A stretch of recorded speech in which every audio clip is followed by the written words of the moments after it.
The most important thing you do for your success is to take control of the suggestive elements in your environment. Be sure that what you are seeing and listening to is consistent with the goals that you want to achieve. Listen to educational audio programs in your car. The average person drives 12,000 to 25,000 miles per year, which works out to between 500 and 1,000 hours per year that the average person spends in his or her car. You can become an expert in your field by simply listening to educational audio programs as you drive from place to place. Attend seminars given by experts in your field, take additional courses, and learn everything you possibly can learn from the experts.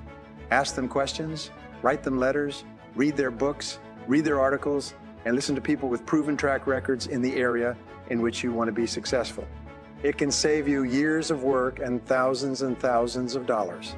Have a vision for your meaning of that is that where people lack vision, they perish inside because they lose the excitement and the thrill of life.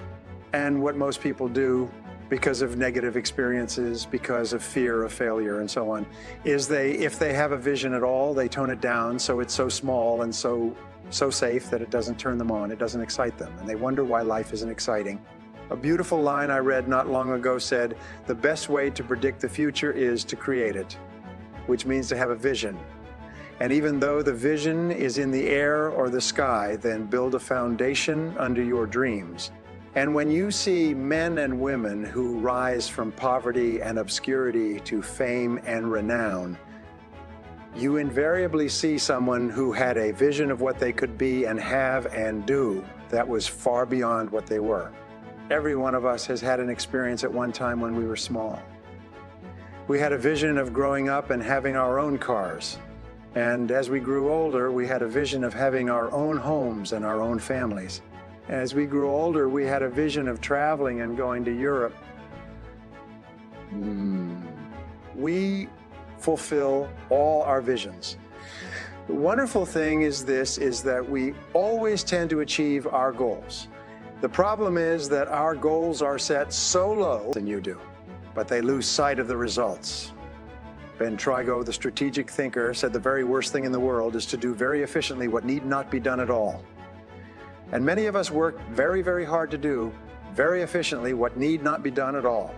Anybody who's ever had employees will tell you that every single day you come across your employees doing something very diligently, but it's completely irrelevant to the success of the business. So focus on results. Here's a key question to ask yourself when in your working life. I think it's one of the most important key questions. I'll give you two. Number one is, what results are expected of me? Not what activities, but what results or what outputs. What I supposed to produce in my job? A second question you can ask yourself is, why am I on the payroll? Why am I on the payroll? So I'm going to give you a simple word that you can use for the rest of your career, which will double your income. And the word is how. From now on, whenever you have a goal, the only question you ask is how. Whenever you have a problem to solve, the only question you ask is how. If you have an obstacle to overcome, the only question you ask is how. Now, the wonderful thing about the word how is that it triggers ideas. And the ideas are all for actions that you can take immediately. And when you take those ideas, you start to get feedback, which enables you to correct your course and take even better steps to achieve your goals. So the average person, when they have a problem, complains and blames other people about the problem. Top people, when they have a problem or goal, they simply say, how could I achieve this goal? And they try this and they try that and they try something else. But it never occurs to them that they will not eventually be successful. So they think about what they want and how to get it most of the time. The key to success is, first of all, understanding. And understanding is you. As understanding is understanding yourself and understanding your world. And that takes some time. It takes some study. And the second is effort. You have to work. You have to be willing to make the efforts necessary. When I began to study Spansky and Gorchev many years ago, they called it the work. And there's always work that you have to do. If you want to become physically fit, if you want to lose weight, there's a lot of work that you have to do. Unfortunately, most people, the bottom 80% of people, are lazy. Actually, there are three types of lazy. They're lazy, very lazy, and bone lazy. And one of the greatest problems we have in our society today is lazy people who want the rewards that hardworking people get. They call the lazy people the average person. They call the successful people the millionaires and billionaires without realizing that all of those people started with nothing. Many of them were poor. Many of them were poor. Many of them were immigrants, and it took them 20 to 30 years to become financially successful. There was a politician who ran for the presidency some years ago, and he said, those who have been lucky at the gaming tables of life should be forced to share their winnings with those who have not been as fortunate. That's the mindset. In other words, if you're successful, it's just luck, you know. So therefore, you don't really deserve it. So it should be taken from you and given to others. The fact is that it takes tremendous effort for you and I to achieve any kind of success. But the fact is that there are no obstacles standing between you and any goal that you can set for yourself. You just have to learn how to do it. Every single person who is successful today was once a failure. Everyone in the top 10% started in the bottom 10%. And they set very clear goals, and they learned specific things, and they did things differently from the average person. And their life took off like that Mercedes. Benz touching on the gas pedal. Their lives changed. So sometimes the absence of one piece of knowledge can hold you back for years. And I say, never allow yourself to be held back because of the absence of a piece of knowledge. All business skills are learnable. You can learn any business skill that can help you to increase your earning ability. If you're in sales, you can learn any sales skill. If you want to earn money or make money, you can learn any money-making skill. All business skills are learnable skills. Now, you may not be able to play a violin like a great violinist, or be a great athlete or a great athlete or a great artist, because those are special skills. But in terms of business, you can learn any business skill, because every person who has a business skill today at one time did not have that skill. And then they said that skill would help me. So they studied and practiced, and they took courses, and they became good in that skill. I had a very poor education, so I thought other people were smarter than me. And if other people are smarter than you, it means that you are dumber than they are. And then I thought, well, if they're smarter than me, then they are worth more than I am. But if other people are worth more, then you must be worth less. Now, the feeling of being worthless is the biggest single problem in the world today. The feeling of being not very valuable, and so you have more talent and ability than you could use in 100 lifetimes. The essence of all human wisdom is self-knowledge and self-understanding, is to understand who you are and why you think and feel the way you do. Because that foundation is called interpersonal intelligence.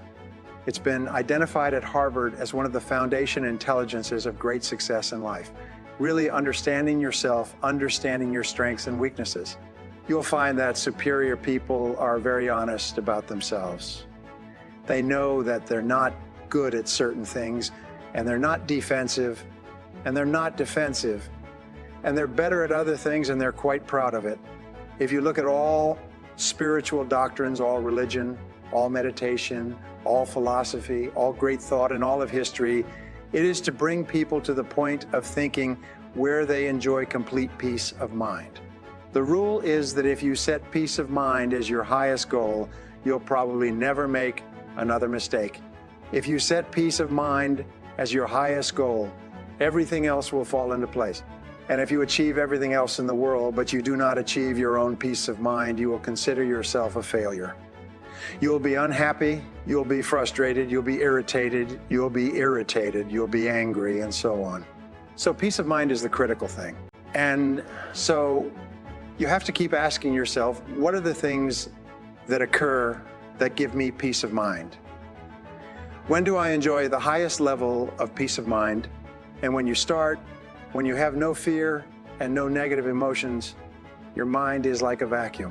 What flows in is complete peace. When you have solved all your problems, but everything is fine, you just feel completely at peace. And those are what are called the peak experiences of your life. those are when you are the happiest of all. And this is not something that occurs accidentally. You walk along and you trip over some piece of mind and pick it up and put it in your pocket. You have to deliberately design your life so that you feel a great sense of peace.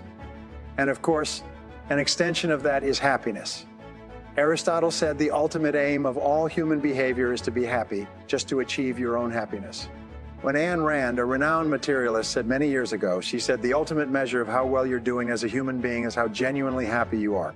And if you can accomplish everything else in the world, but you're not a happy person and you don't enjoy inner peace, well then, to that degree, you fail. You read these stories of people who are extremely successful, make an enormous amount of money, they snort coke, they drink themselves into oblivion, they go on tours around the country like Charlie Sheen, and then some of them go home and shoot themselves. And they've got all this money and all this fame and all this glory, but they have no sense of inner peace. So we have this little diagram here, internal versus external locus of control. This is what psychologists use. They say you have an internal locus of control here where you are happy, and then you have a scale, and you have an external locus of control. The internal locus of control is where you feel that you're in charge of your own life. You make your own decisions. Americans in general, by the way, have a much higher sense of inner control than most countries in the world. Europeans, 58% of Germans, for example, in highly structured economies, believe that they have little or no control over their future. A person with an internal locus of control says, I make my own decisions. I am where I am, and what I am, and what I am, and what I am because of myself. I'm in charge of my life. A person with an external locus of control feels that other people are in charge of their life, their boss, their bills, and so on. Now, you are here and you are moving in one direction or another with every decision that you make. The good news is that when you develop an internal locus of control, you feel really happy and strong, and you're much more positive and creative. And that's the goal that we're aiming for. The people with a high internal locus of